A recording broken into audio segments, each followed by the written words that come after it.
Dear ladies and gentlemen, my name is Adrian Cojocaru, and I'm an independent food business consultant and PhD candidate. And today I'd like to bring to your attention a study that we performed together with Dr. Liliana Cimpoieș from the Academy of Economic Studies from the Republic of Moldova. And this research was focused on the identification of the impact of market diversification on export competitiveness, having as evidence Moldova's agri-food sector. So the purpose of the study was to identify the impact of export market diversification on agricultural competitiveness, analyzing the export dynamics for 8 of the most exported Moldovan agricultural products.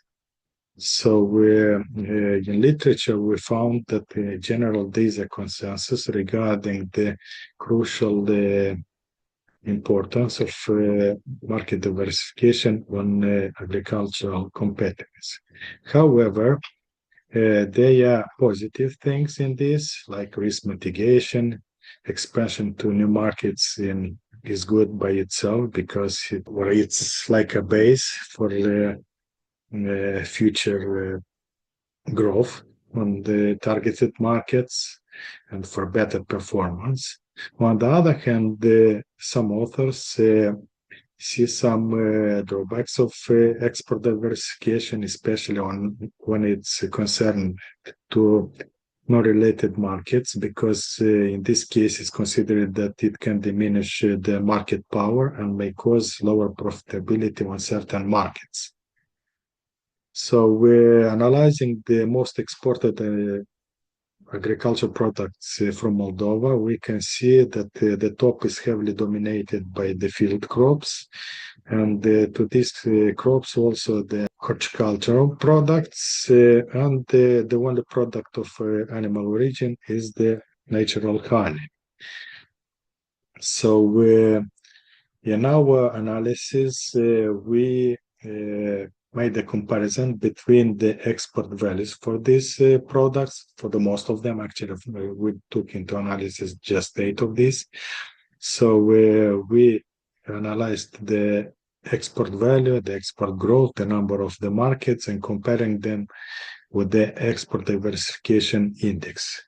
The export diversification index we calculating using the same approach as for determining the Herfindahl-Hirschman index, meaning that the formula is 1 minus the sum of the squares of the shares of each market. In our case, we considered that the top 5 export markets already will give a sufficient understanding regarding the existence of any dominant markets, or to understand if the markets are sufficiently diversified. So we're having the figures related to the crop. So we actually analyzed separately the field crops, and in this case we saw that the most of them through the years, starting from the base year 2011 to the last year when we have had access to internationally validated data, export data. So we could see that the export diversification was pretty high, so approaching to 0.8, which is actually a high index, or even exceeding it. However, we didn't see any correlation between the export diversification index and the export growth. On the other hand, we still saw a moderate correlation between the export growth and the number of export markets. That actually sounds logical. Analyzing the higher value added products, we can see that in fact the products with the higher diversification index benefited for higher export growth. For example, apples that had the least index of export market diversification, unfortunately, in average, had lower export figures comparing to the base year 2011. While, for example, the honey and plums having a very high export diversification index, they had remarkable export growth. Also, we could see at the level of individual products that export diversification in previous years influenced very much the export figures in the next years. And if we analyze this chart, it's related to export values of plums compared to the export diversification index. We can see here the green line. So we can see that the export figures are basically following the pattern of this line, but with a gap of 3 years. And in fact, we saw a correlation of 0.74 in case of a 3-year lag. In conclusion, we can say that, of course, diversification is important, and the high diversification can cushion the adverse effects on a particular market.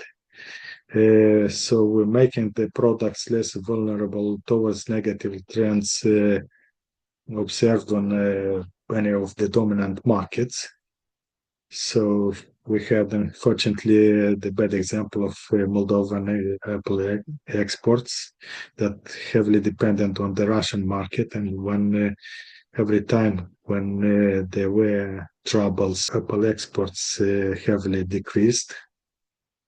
So we also can see that export diversification can improve, can boost adaptability, innovation exchange. We can build stronger export marketing strategies. All this can lead to high economic competitiveness. And we can certainly observe that market diversification had a positive impact on higher value-added exports, and the figures confirm that.